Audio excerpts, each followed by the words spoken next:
The story begins with a couple driving in a car, trying to escape the city due to an emergency. Through the radio, we learn that a pandemic has spread across the world, turning people into terrifying zombies. These zombies are far more dangerous than before. They don't die, and after being infected, humans turn into a mix of plants and flesh-eating creatures. Many people are trying to escape the city in panic. Suddenly, while driving, the couple sees a bright light, causing their car to crash.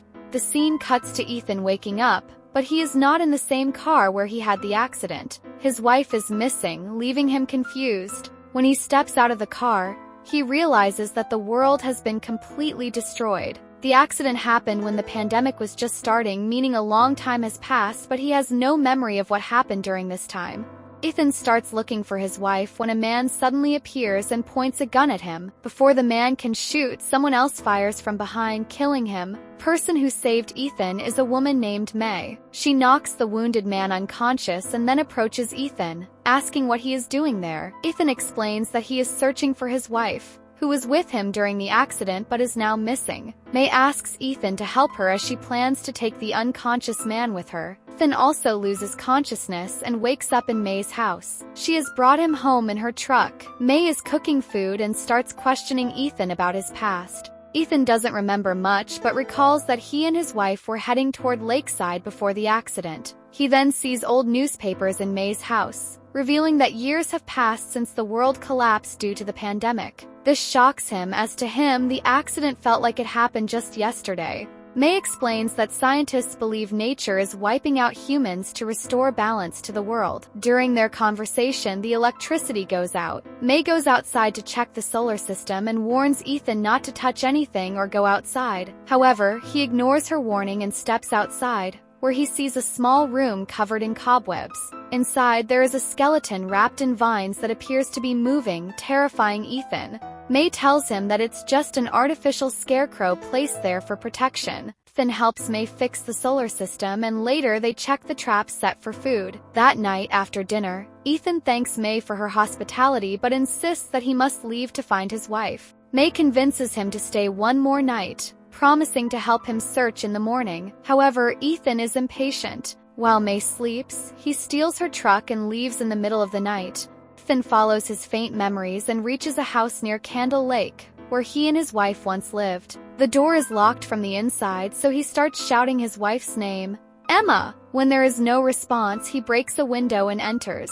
Inside, a mysterious woman is living there, and she denies knowing Emma. She says she has been living alone with her son for years. Suddenly, they hear heavy footsteps approaching. When they turn around, they see a giant zombie-like creature, more like a walking tree, trying to enter the house. The woman quickly shuts the door, but the creature breaks in through the broken window and attacks her. Ethan picks up a hammer and smashes the creature's head, forcing it away. However, when he looks outside, the creature is still alive. The woman explains that these plant-like zombies never die.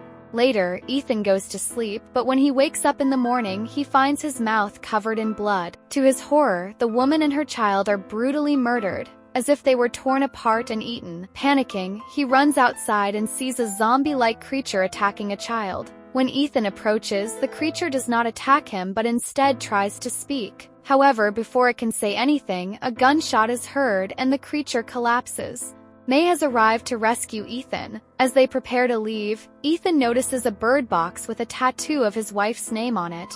Inside, he finds a cell phone with a video message from his wife, Emma. In the video, Emma tells Ethan that he suffers from memory loss. She doesn't know how much longer she can stay with him. In the background of the video, Ethan sees himself lying behind her. Before he can watch the entire video, the phone's battery dies. Ethan becomes furious and starts losing his mind. May calms him down and tells him to come back to her house, where he can charge the phone. However, Ethan no longer remembers who May is, even though they met just yesterday. As they travel back, Ethan suggests taking the truck, but May says that some idiot left its battery on overnight, and now it's dead. Fortunately, they find a bicycle and use it to travel.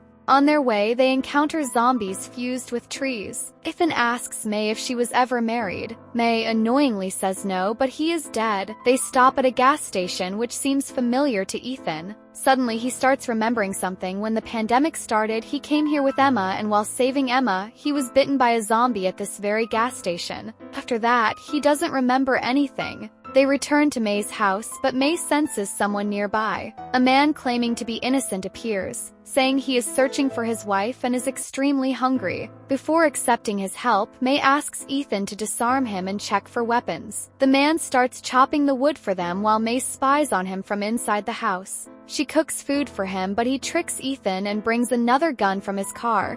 Seeing this, May drugs his food. Before getting inside the house, May offers them juice and invites them to dinner table. She warns Ethan not to eat the food and make an excuse at the table. Ethan don't know why May is asking him to do so, but Ethan's condition gets worse at the dinner table. He feels dizzy, and when he stands up, he passes out. When May goes to check him, the man wickedly snatches May's gun. He threatens May, but she was calm even.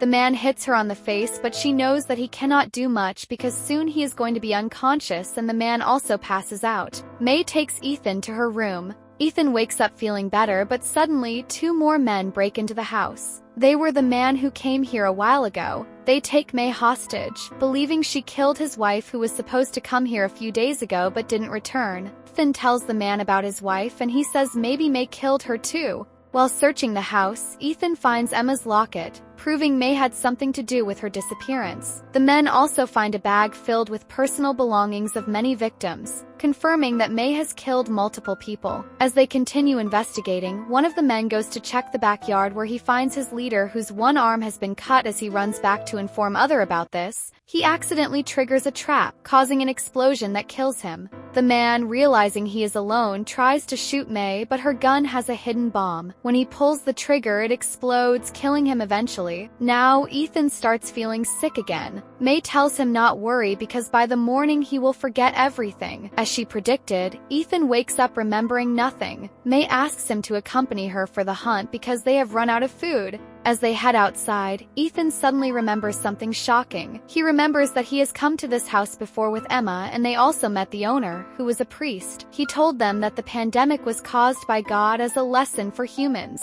But since Emma, who was actually a doctor, thought that it is because of a special virus. Remembering a couple of other things, he points the gun at May, asking her about the truth. May doesn't panic and calmly reveals the truth. She tells him that he is not a human. He died long ago. The moment he was bitten at the gas station, he became one of them. Ethan becomes furious and removes his bandages and sees small plants growing on his arm, implying that May is telling the truth and he is turning into a zombie. She confesses that to keep him in human form, she fed him human flesh. Without it, he would have fully transformed into a monster. The scene cuts to the past, where they had arrived at this house to meet the priest. He suspected that Ethan is not a human because there was no spirit in him. He wasn't acting like humans, and Emma was trying to hide the truth. Ethan feels dizzy, and Emma takes him to the washroom. She asks him to remain calm and gets back at the dining table. Priest's suspicion turns into confirmation, and he tries to inquire Emma. He sends his wife and daughter upstairs.